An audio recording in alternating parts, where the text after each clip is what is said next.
बाबा खाटू श्याम, जिनका सबसे प्रसिद्ध मंदिर राजस्थान के सीकर जिले में स्थित है, जिन्हें भगवान कृष्ण का अवतार माना जाता है।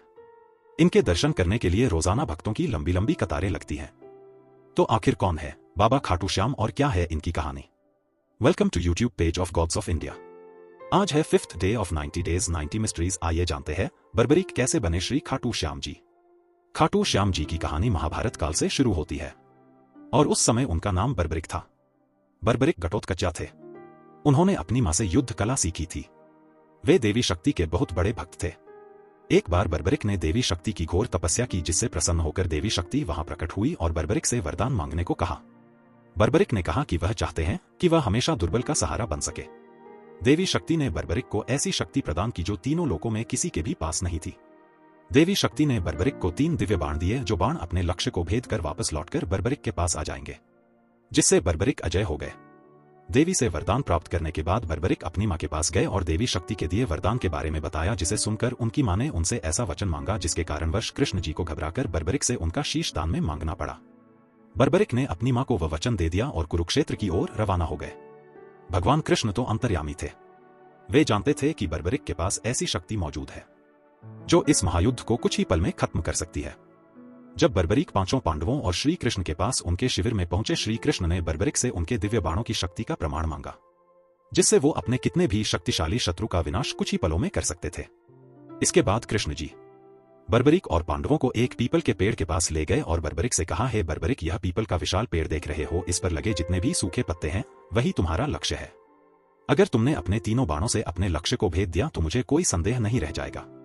बर्बरीक ने श्री कृष्ण की चुनौती स्वीकार कर ली और पीपल के पेड़ के पत्तों की ओर बाण चलाया। बाण ने पल भर में ही सभी सूखे पत्तों को छिंद कर दिया और उसी पल एक सूखा पत्ता उड़कर श्री कृष्ण के पैरों के पास आ गिरा, जिसे श्री कृष्ण ने अपने पैरों के नीचे छिपा लिया। बर्बरीक ने फिर अपना दूसरा बाण निकाला और पीपल के पेड़ पर छोड़ दिया। बर्बरीक के इस बाण ने पल भर में ही उन सभी पत्तों को काट दिया जिसे बर्बरीक के पहले बाण ने छेदा था। लेकिन इसके बावजूद बर्बरीक का दूसरा बाण उनके तरकश में वापस आने की बजाय श्री कृष्ण के पांव की ओर आकर रुक गया, जिसे देख बर्बरीक ने श्री कृष्ण से कहा, हे प्रभु, आपने मेरे द्वारा छेद एक पत्ते को अपने पांव के नीचे छिपा रखा है। कृपया करके उन्हें हटा लीजिए, क्योंकि मेरे यह बाण अपने लक्ष्य से कभी नहीं चुकते। यह देख श्री कृष्ण मुस्कुराए और बर्बरीक से बोले, यह तो साबित हो गया कि तुम्हारे बाण किसी भी युद्ध को कुछ ही पल में खत्म कर सकते हैं, परंतु अब तुम्हारा जीवित रहना ठीक नहीं। यह सुनते ही घटोत्कच और सभी पांडव बचक के हैरान रह गए और श्री कृष्ण से कहा कि ये आप क्या कह रहे हैं? यह तो बात हमारे लिए अच्छी है, ना कि बर्बरीक हमारे पक्ष में युद्ध लड़ेगा। यह सुनते ही बर्बरीक बोले, है पितामह, मैं अपनी माता के वचन से बंधा हुआ हूं। मैंने अपनी माता को यह वचन दिया है कि जो भी पक्ष इस युद्ध में निर्बल होगा मैं उसी पक्ष से युद्ध करूंगा। तो भीम बोले, हे वासुदेव, शक्ति के अनुसार तो इस हिसाब से हमारा ही पक्ष निर्बल हुआ, फिर आप ऐसा क्यों कह रहे हैं? तभी श्री कृष्ण ने भीम को समझाया कि शुरुआत में तो आपका पुत्र आपके ही पक्ष में होगा, लेकिन अगले ही पल जब कौरवों का नाश हो जाएगा तो यह आपके खिलाफ युद्ध लड़ने लगेगा और ठीक कौरवों की तरह आप सभी का विनाश कर देगा। यह सुनते ही बर्बरीक ने श्री कृष्ण को इस दुविधा से बाहर निकलने का उपाय पूछा। तभी श्री कृष्ण ने बर्बरीक से उनका शीश दान में देने को कहा। बर्बरीक ने सुनते ही श्री कृष्ण से कहा कि मैं अपना शीश दान आवश्यक दूंगा, लेकिन मेरी एक इच्छा है कि मैं महाभारत का यह युद्ध अपनी आंखों से देखना चाहता हूं। श्री कृष्ण ने उन्हें वचन दिया कि ऐसा जरूर होगा और फिर बर्बरीक ने अपने ही बाण से अपना शीश धर लिया, जो श्री कृष्ण के चरणों में आकर गिरा। इसके बाद श्री कृष्ण ने बर्बरीक का सर अपने हाथों से उठाकर युद्ध भूमि के पास ही एक पहाड़ी पर अपनी दिव्य शक्ति से स्थापित कर दिया, जहां से बर्बरीक ने महाभारत का सारा युद्ध अपनी आंखों से देखा। युद्ध जीतने के बाद ही पांडवों में आपसी बहस छिड़ गई कि युद्ध जीतने का श्रेय किसको जाता है।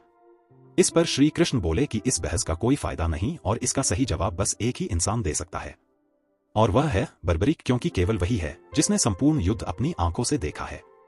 सभी ने बर्बरीक के पास जाकर यह सवाल पूछा कि महाभारत को जीतने का श्रेय किसको जाता है। इस पर बर्बरीक बोले, इस युद्ध को जीतने का श्रेय सिर्फ श्री कृष्ण को जाता है, क्योंकि उनकी शिक्षा और युद्ध नीति ने ही अहम भूमिका निभाई है। युद्ध भूमि में सिर्फ श्री कृष्ण का सुदर्शन चक्र ही घूमता हुआ दिखाई दे रहा था, जो सारी शत्रु सेना को नष्ट कर रहा था।